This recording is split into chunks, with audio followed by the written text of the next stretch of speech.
I'm still learning with the Humanure toilet and want to share some lessons learned. And this is why we encourage you to try the things that you see rather than just watching more videos. I'm Justin Hitt with Prosperity Homestead, where we help you get your small farm or homestead up and running as fast as possible. Now, one of the things that we cover is base camps and hunting camps, and very often they don't have any plumbing. So your base camp might be that just something you're using 2 or 3 times a year on a piece of property so that you can start getting the trails together on the property, get ideas about where you want the home site, all those details. And maybe you got a family out there. You got 4 or 5 people out there, 4 or 5 adults, 4 or 5 children, and you're crapping in buckets. Okay, well, if you use the Humanure Handbook, you're gonna have a little bit better time of it because maybe you're gonna get the biodegradable liners, or maybe you're gonna get lids so you can put them on the bucket after you're done. And then you're gonna have some place where this is deposited. Now, what I've done in my prep here is I use my fork. I rake the materials out of the center to make that divot, that basin. I flipped over my hay, this is used hay and straw. I flipped it over a couple times to loosen it all up because that's what's gonna cover my materials. And then we're gonna get to the point where we just take the buckets and we dump them in there. Now, I'm not gonna do that with one hand because I wanna show you something. The building we have these in is actually pretty far away from here. And Joe Jenkins, I saw in one of his recent videos, I saw one of his videos, he said put the compost area close to where you're using the toilets. Now, I put it way out here because I was uncomfortable with having this near the site because I didn't realize how much it doesn't smell like anything. So I'm used to composting. Composting typically doesn't smell. And we're not really composting so much the human waste as we're digesting it through a biological means. But it doesn't smell at all. So I don't have to take a long trip through the woods on a rainy day in order to dump the waste. But I wouldn't even call it waste anymore because what you can notice is starting to happen is the material on the bottom is starting to decompose and even fall through the sides. Now, what's that lesson learned? Well, you can see that this material isn't really broken down. Now, I don't see any visible turds. Like, I know I put them in there, but I don't see any. All I see is these wood shavings. And using wood shavings is actually a big mistake. Lately, I think these last 6 buckets are all sawdust. And the reason we're using sawdust is because it actually has more surface area nearer to the waste. It kind of conforms to the bucket easier. And so you don't have these little gaps where flies can get in. Because that is a challenge we're having lately when I allow 6 buckets of Humanure to pile up instead of changing it more frequently. So again, I let the bucket sit in there, and what happens, you can start seeing the egg larvas starting to produce. It's still not smelly or stinky or anything like that, but it's egg larvas, and those can hatch to be flies. So what happens is you're gonna sit down and drop a deuce or 2. You're gonna pee and poop, and there's no urine separators or anything. But then the flies are attracted to the manure because we were using wood chips or shavings rather than sawdust or something small like sawdust. And we're actually even making bokashi, which is a fermented sawdust used in composting. And that's gonna be even better. But here's the deal, is that these shavings didn't really break down too well. Now, I do see something on the other side there that could possibly be a turd. I'm not gonna touch it, but even then, it incorporated with the woody material, and using sawdust allows it to incorporate even better. And so, I'm leaning over in this thing and I am not smelling anything. See, I'm right here. I'm right here, and I'm not smelling anything. Again, because it is a biologically active process that's breaking down the human waste to create an inert material that's primarily carbon. Now, there are no flies out here because there's no exposed manure, and there are many fewer flies or gnats or anything like that when we're using sawdust, except for the fact that I left the buckets in there longer than I need to because we've been having a lot of rain lately, and I have to walk so far away to dump the buckets that I hesitated, and then the flies hatched. So we've got, for some of these flies, and these are just generalizations, a 2 to 3 day window which they lay eggs. The fly itself only lives for 5 to 7 days, and then the eggs hatch, I think it's 7 to 10 days. So if you are leaving a bucket in there for 10 days, you're going to have a full life cycle of flies, which is going to elevate the population of flies, gnats, other stuff that flies around. And frankly, I don't want my balls dangling over top of sawdust that has flies in it that are going to touch my nuts after they've been sitting on my turds. I'm just sharing it the way it is. I want fly-free, clean bathroom that I feel comfortable sitting down. By the way, the flies, if you get too many of them, they'll crap all over your toilet seat, and then your toilet seat will have these weird little brown specks on it. That's fly turd. And again, I don't mean to be crude, but I want to tell you that that's not normal. If you're doing it like that, you're doing it wrong. I was doing it wrong. What was I doing wrong? Again, I was using wood shavings instead of sawdust. The finer the sawdust, the better. I didn't pre-inoculate the shavings, so they weren't moist when they went in there, because, by the way, the flies don't like the moist stuff. They don't dig down into the moist material. They crawl up under dry materials to find the moist manure. And then I was leaving my buckets in for too long, and yeah, it's raining and stuff like that, and then I ended up with a fly infestation. Now, am I going to show you a picture of the fly infestation?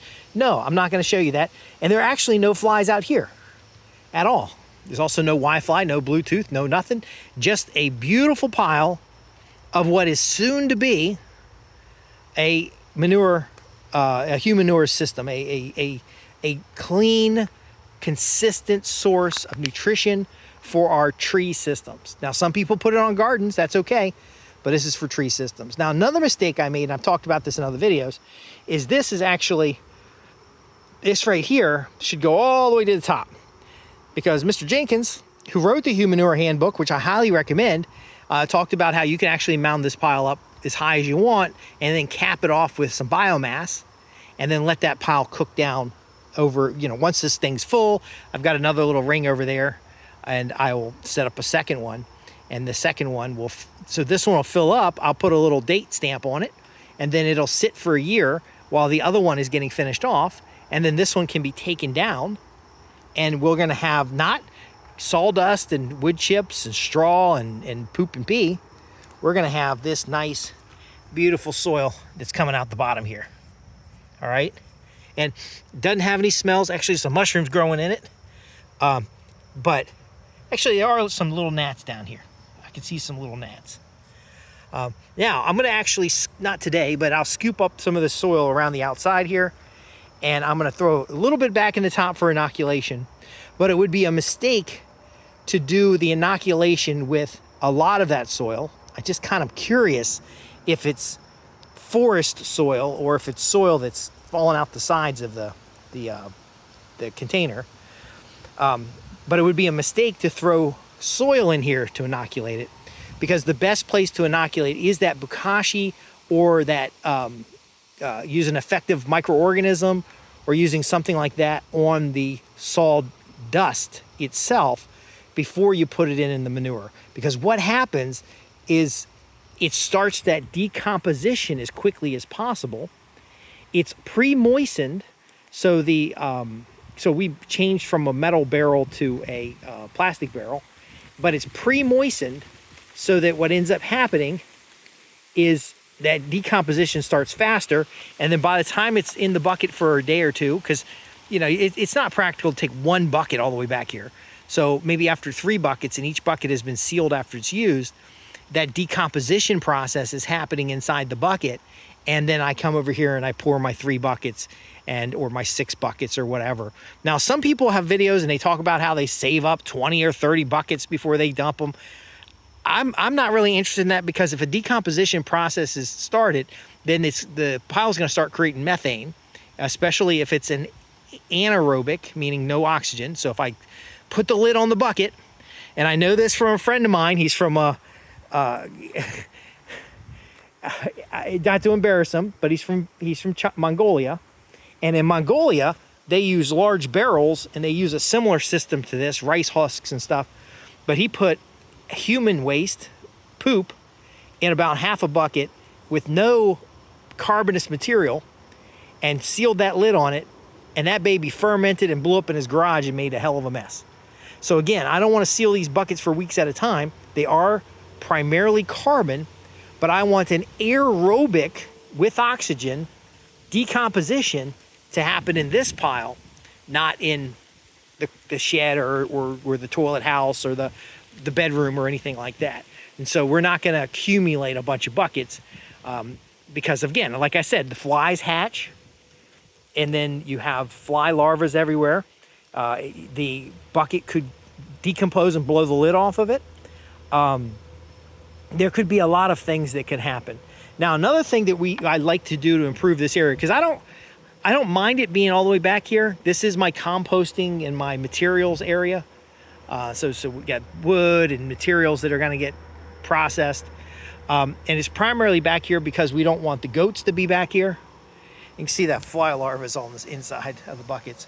But we need some way of cleaning these buckets. So I either need to have some rainwater capture back here, or I need to have a little wash station so that we can clean these buckets out before they go back. I may actually get to the point where I don't put the liner in the buckets anymore.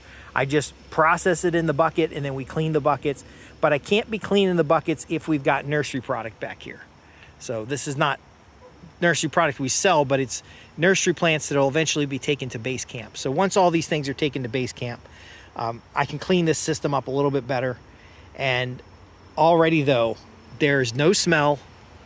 There's not a lot of effort. In fact, you can get pretty lazy about it as long as you remember that those fly cycles, especially when it's 90 degrees outside, are going to be from 7 to 10 days. So we really want to be, we're probably going to finish the bucket in less than a week, fill it up with human waste. There's multiple people here using them.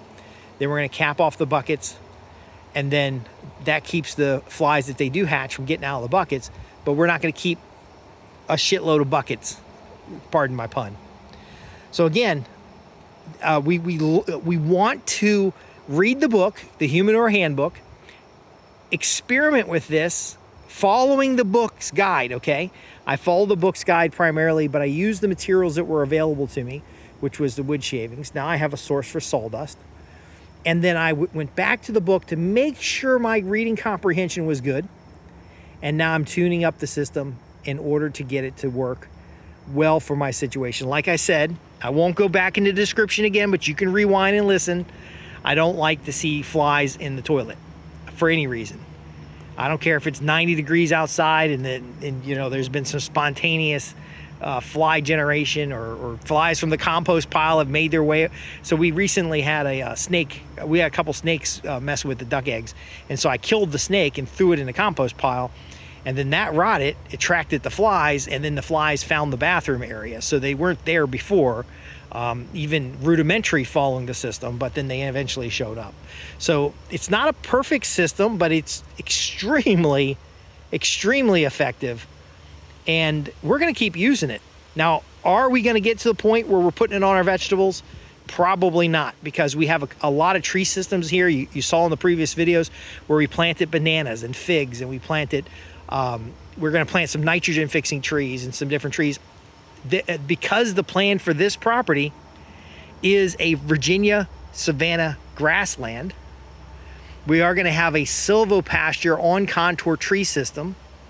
Kind of like a centropic maybe, but essentially that's where this material is going to go.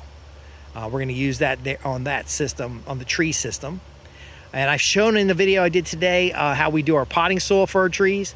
I may incorporate some of the potting soil for trees, but most likely it's going to be something I take out there and put in the hole before I put the tree in the ground, and then keep going on with that. But again, it's soil. I'm not afraid to touch it. You know, once it's gone through its year-long cycle, and the bottom is about a year old. But ultimately, it's a paint-by-number system that works quite consistently. And when I can get a truckload of wood sawdust, not wood chips, but when I get a truckload of sawdust, I'm going to use sawdust instead of the hay.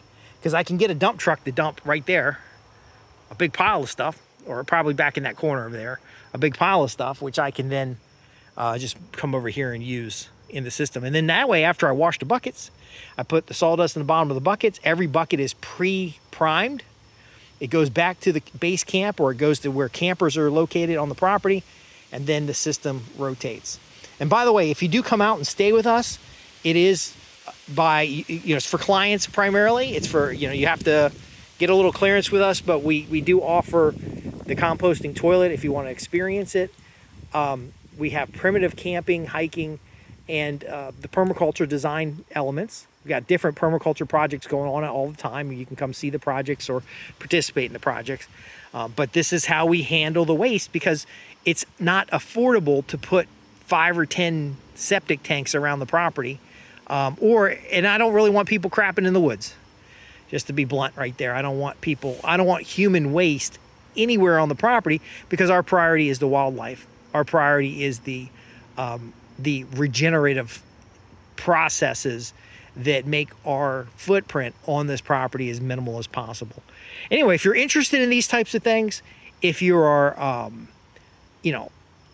want to get a homestead up and running, you have a homestead up and running, we do look at the commercial aspect primarily. This is a system that you can have your hunting camp.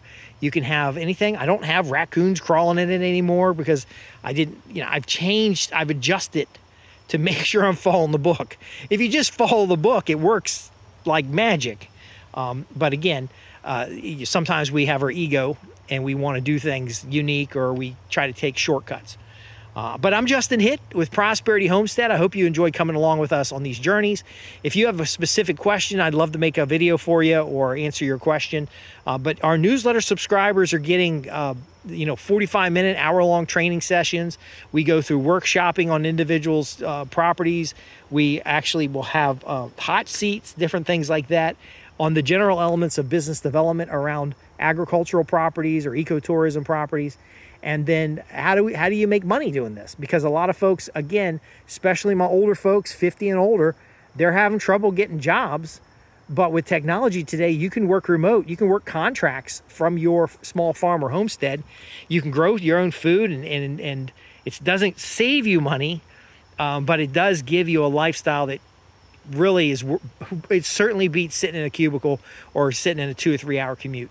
My commute is around the property, feeding the goats in the morning, and then I have an office set up, and then I work, and then I come do some videos for you guys, and then I just enjoy myself. Anyway, thanks for watching. Some lessons learned here. I'm going to go ahead and get this taken care of and take the walk back without the camera, just to chill out and relax. Thanks for watching. www.prosperityhomestead.org. Thanks for all your support, and see you in the next one.